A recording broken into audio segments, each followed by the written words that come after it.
ചരിത്രം തിരുത്തിക്കുറിക്കാൻ ആയിരക്കണക്കിന് ആളുകളുടെ സൈനിക ബലമോ വലിയ ആയുധ ബലമോ വേണമെന്നില്ല.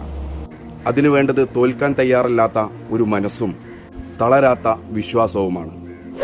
റമളാൻ 17 ബദർ ദിനം നമ്മെ പഠിപ്പിക്കുന്നത് ഇതാണ്. മുന്നിൽ പതറാത്ത ശത്രുപട, കയ്യിലാണെങ്കിൽ പരിമിതമായ സൗകര്യങ്ങൾ മാത്രം.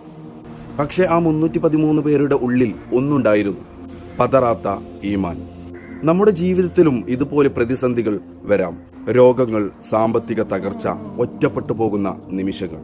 ചുറ്റുമുള്ളവർ പറയും നീ തോറ്റുപോയെന്ന്. എന്നാൽ ഓർക്കുക, സഹായം വരുന്നത് ആകാശഭൂമികളുടെ നാഥനിൽ നിന്നാണെങ്കിൽ അവിടെ പരാജയത്തിന് സ്ഥാനമില്ല. എണ്ണമല്ല, എണ്ണപ്പെട്ട ഗുണങ്ങളാണ് മാറ്റങ്ങൾ കൊണ്ടുവരുന്നത്. നിന്റെ ലക്ഷ്യം സത്യമാണെങ്കിൽ, നിന്റെ പ്രാർത്ഥനയിൽ ആത്മാർത്ഥതയുണ്ടെങ്കിൽ നിനക്കും നിന്റെ ബദർ വിജയിച്ച് കയറാം. വിശ്വാസം കൈവിടാതെ പോരാടുക. ഈ ബദർ ദിനത്തിൽ ബദരീങ്ങളുടെ ഓർമ്മകൾ പുതുക്കാം നമുക്ക്.